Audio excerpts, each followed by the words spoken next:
Mwiriwe nanone, nitwa Reverend Hatangimana Dona, pastori mu itorero Anglikani mu karere ka Gakenke, Kadusenge. Nyagasani Mana turagushimye kubw'uyu mugoroba mwiza uduhaye.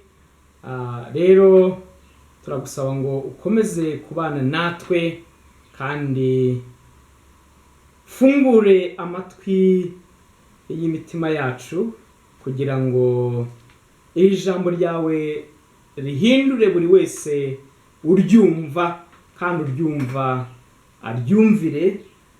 Tubigusabye twizeye mu izina rya Yesu Kristo umwami wacu, amen. Ijambo tugiye kuganiraho riri mu butumwa bwiza bwa Yesu Kristo ko bwanditswe na Yohana igice cya 15.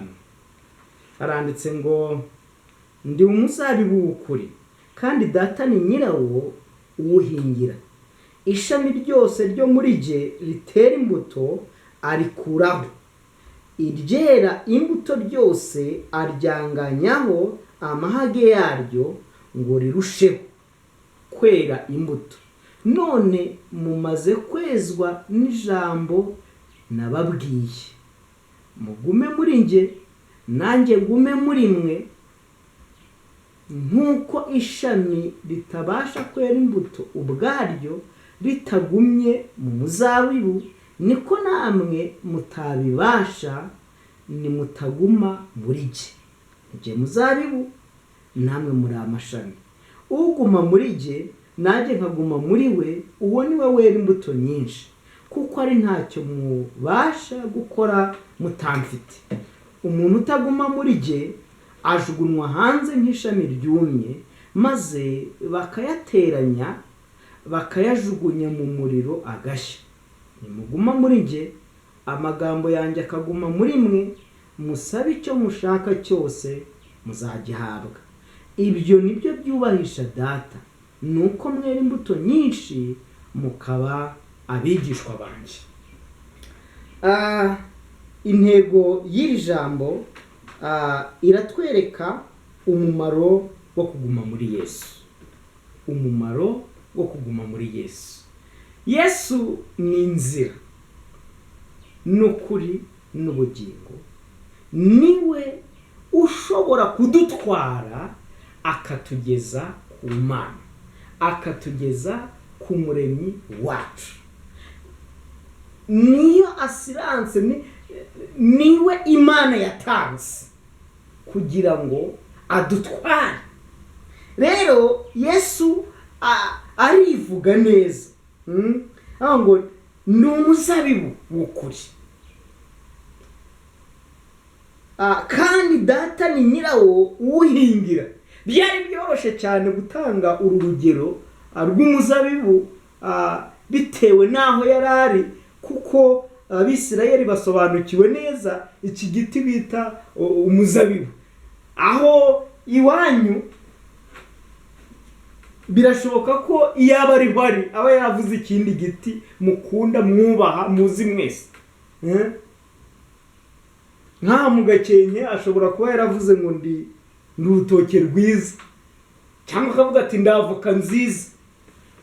Ariko arimo aravuga ngo ndi umuzabibu w'ukuri, kuko iki giti Abisirayeli bari bagisobanukiwe neza.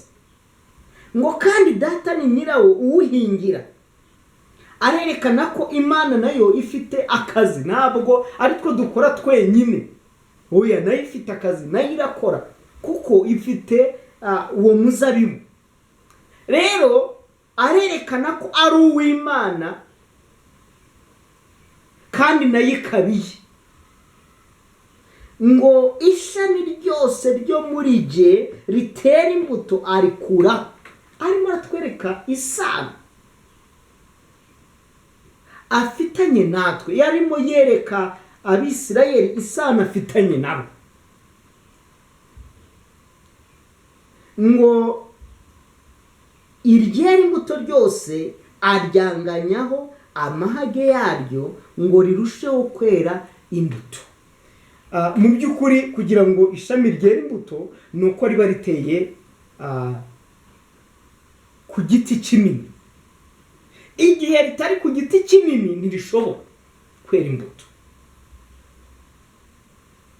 Kandi ibyo nibyo tuzi twese, iyo ufite ishyamba hakaba hari ibitari kwera cyangwa se ibiri kuma, ubikuraho kugira ngo bidakomeza kwangiriza umutungo wawe. harimo gushaka kutwumvisha neza umumaro w'umuntu wemera Yesu, umumaro w'umuntu wemera kubana n'Imana, kugendera muri bwa butumwa, umumaro wo kuba muri Yesu. Ngo none mumaze kwezwa n'ijambo nababwiye. Yesu yaramaze kubabwira ibintu byinshi. Usomye muri iki gice cya 14 kibanziriza cya 15, yababwiye ngo ntimuhagarike imitima yanyu, mwizere Imana nanjye munyizere. Mu rugo kwa data hariyo amazu menshi, yaba adahari mbabwiye. Ndetse arababwira ngo ninjye nzira n'ukuri n'ubugingo, ntawe ujya kwa data ntamujyana. Ntushobora. Nimba ushaka kugira ngo ugere ku Mana, ugomba kunyura kuri Yesu. Rero uyu ni Umuyoboro TV. Iyi ni ryo jambo riri ku mutima wabo, barashaka ngo abantu bose bemere Yesu kandi bamukorere. Kumukorera ni ukuhe? Ni ukwemera kuba muri we, ni ukwemera kwera imbuto. Ngo none mugume muri njye nanjye ngume muri mwe. Ariko tugira inama nk'uko yarimo kuyigira abigishwa be n'intumwa ze. N'uyu mugoroba natwe arimo kutugira inama ngo mugume muri njye nanjye ngume muri mwe. Nk'uko ishami ritabasha kwera imbuto ubwaryo ritagumye mu muzabibu, niko namwe mutabibasha nimutaguma muri njye. Hari ibintu byinshi bishobora gutuma utaba muri Yesu. Ntiwabura umunyeshari ngo iryo shari ryawe rituma uguma muri Yesu, ubwaryo rigusosoramo. Ushobora no kugenda uvuga ngo ndi muri Yesu ariko ubeshya, kuko uri muri Yesu yicisha bugufi, uri muri Yesu yihana ibyaha, uri muri Yesu abana nabo mu rugo neza, abana n'abavandimwe neza, abana n'abaturanyi neza. Rero kwera imbuto ni uko nguko. Ni ugufasha ababyeyi nimba uri umwana kandi ukabafasha mu buryo bwiza. Nimba uri umugabo ni ugukunda umugore wawe n'abana bawe.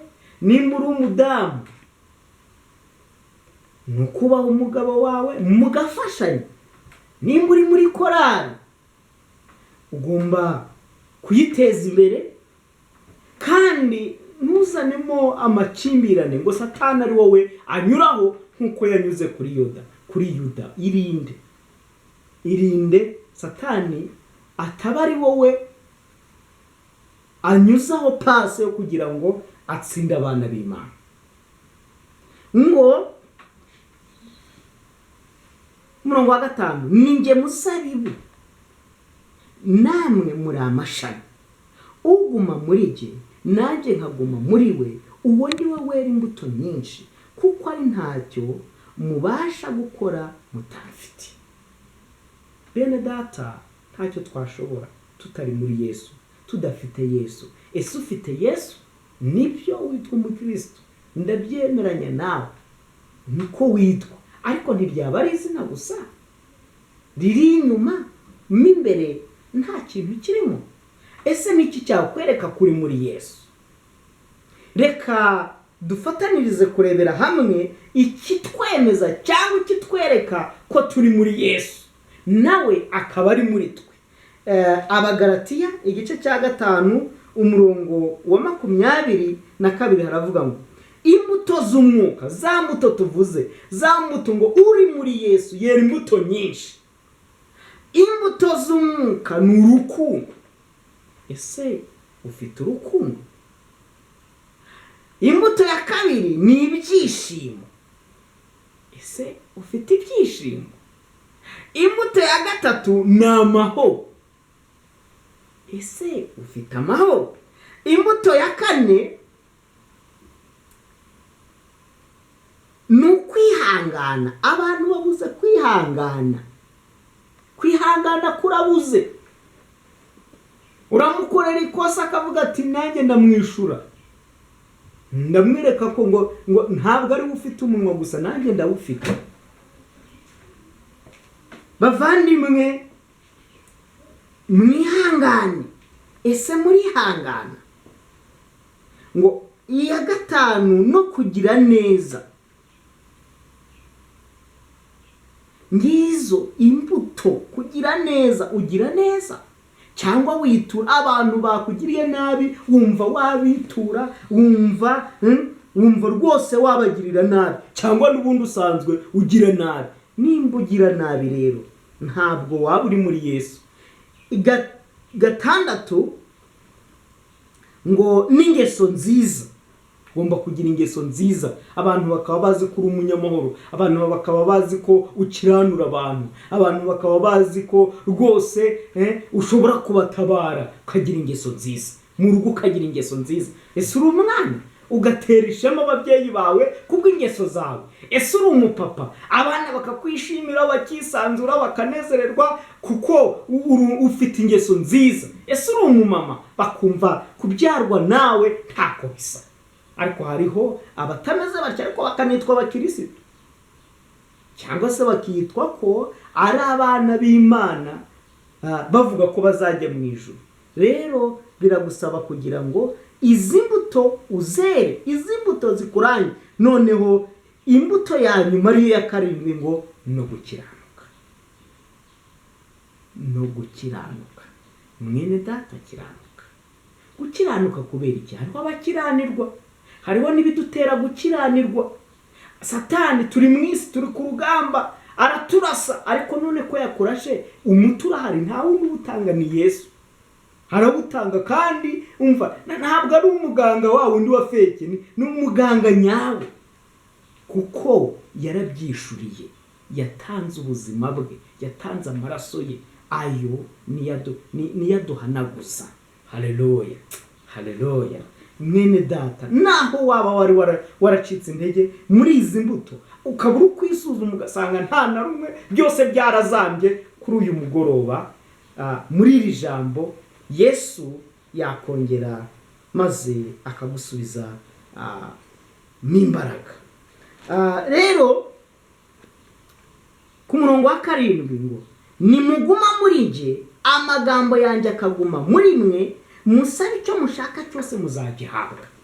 Za mbuto twazeze, tumaze kuzivuga, dusanze zigera kuri 7. Ndetse dushobora no gukomeza kuzisesengura tugasanga harimo buri rubuto rufite n'ibindi birushigikira kugira ngo rubeho. Ko tugiye ngo ku rukundo twaruvugaho byinshi, ariko ntabwo ariyo nyigisho twagambiriye. Turi ku nyigisho ivuga umumaro wo kuba muri Yesu, inyungu yo kuba muri Yesu. Iyo wibereye muri Yesu, ziriya mbuto maze ireba ukuntu waba uri umuntu mwiza, ziriya mbuto ziri kuri wowe. Wihangana, ufite urukundo, ufite ubugwaneza, waba uri umuntu mwiza cyane. Haleluya. Rero iyo uri muri Yesu, ubushimishije, ubunejeje, ubuhesheje Imana icyubahiro. Imana aho yicaye iravuga iti dore umuntu nuriya. Kandi koko n'abo muturanye, n'abo mubana baravuga bati uriya muntu ni imfura, ni umugwaneza. Rero ngiyi inyungu yo kwibera muri Yesu. Nta bibazo niyo waba wahuye n'intambara ukomeza uri mu munezero. Ijambo ry'Imana riravuga ngo mu byiza no mu bibi dushima Imana. Ngo rero tugomba kugira ibyishimo. Ese mufite amahoro? ngo ibyo nibyo byubahisha data, dukwiriye kubahisha data, nuko mwera imbuto nyinshi mukaba abigishwa banjye. Kuba muri Yesu bifite umumaro, bituma twubahisha data. Bene data, mwubahishe uwabaremye, mwubahishe Imana, kandi mube muri Yesu koko, maze mwere imbuto nyinshi, muhinduke abigishwa ba Yesu, kandi abantu nibababona bavuge bati koko aba ni aba Yesu, n'abana b'Imana, barakundana, barafashanya, barahugurana, kandi Imana igukomereze muri uwo muhamagaro, maze koko ube ishami ryiza ryera imbuto, kuko Yesu we yamaze kubyemera, ntazisubiraho, ni umuzabibu, arashaka kutubundikira ngo duhishe, maze nituba turi muri we byose tuzabishobora. Mwakire neza ijambo ry'Imana.